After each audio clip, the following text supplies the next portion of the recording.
Nous sommes toujours dans le cadre de la campagne et aujourd'hui c'était le tour de l'élite intellectuelle, c'est-à-dire du monde scientifique. Il s'est observé que les intellectuels, ou bien l'élite, vraiment est quasiment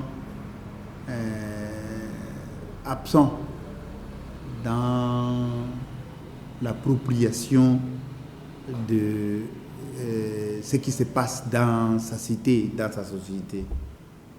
Et surtout dans notre campagne, nous sommes en train de nous approprier le terme uzalendo. Uzalendo signifie celui qui aime sa patrie, son pays. Mais il s'est fait à ce que ce mot aujourd'hui est utilisé à tort et à raison. Puisque tout simplement, on n'a pas eu suffisamment de temps à pouvoir contextualiser ces mots-là, lui donner du sens, lui donner du contenu. Et d'origine swahili, ce mot signifie, wazalendo signifie, c'est lui qui aime sa patrie. Mais quand on voit les comportements de ceux-là qui se sont appropriés effectivement ces mots-là, quelque part là, ça commence à se dénaturer. Alors, nous, en tant que responsables de la cité, représentants de l'État, nous avons vu comme devoir qu'il faudrait à ce que ce terme-là, qui est réellement aujourd'hui la réponse à ce qui manque à la République démocratique du Congo, puisque quand on voit ce qui se passe avec nos ennemis, s'ils étaient des Wazalendo, ils ne feraient pas ce qu'ils sont en train de faire. Et maintenant, nous, qui défendons notre parti, et surtout que nous sommes dans le contexte aussi de dire que Uvira voudrait s'approprier comme capitale des Uzalendo, donc de ceux-là qui aiment leur pays. Et voilà comment aujourd'hui, c'était le tour maintenant de l'élite, du monde scientifique.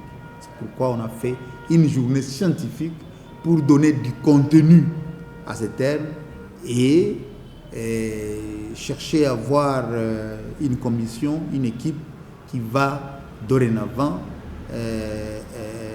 se mettre à pouvoir éduquer toute la population qui est Muzalendo, puisque on a trouvé qu'il y a du vrai et il y a des faux.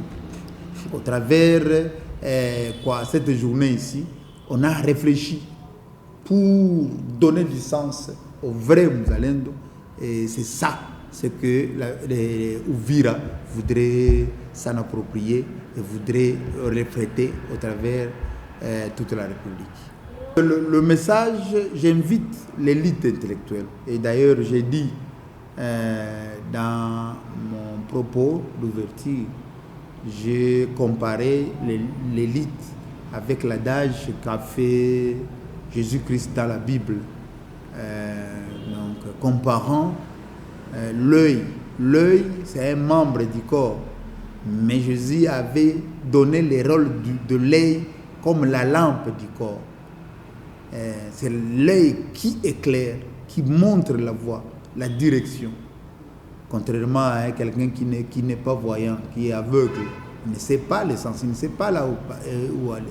Mais maintenant, aujourd'hui, nous trouvons comme si ce ne sont que des violents. Et ce ne sont que ceux-là qui sont porteurs des antivaleurs, qui émergent, qui sont visibles.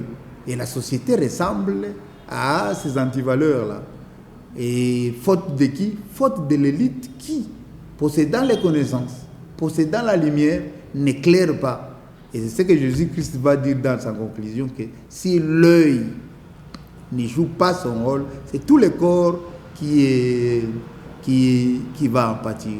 Aujourd'hui, notre société en pâtit, puisque tout simplement, ceux qui ont la lumière, ceux qui ont de connaissances, ne se mettent pas à l'avant-plan pour démontrer et donner la direction. Par contre, maintenant, ils subissent la loi de ce violent, de ces antivaleurs-là, et ça devient comme une lampe qui a été mise sous le boisseau. Voilà.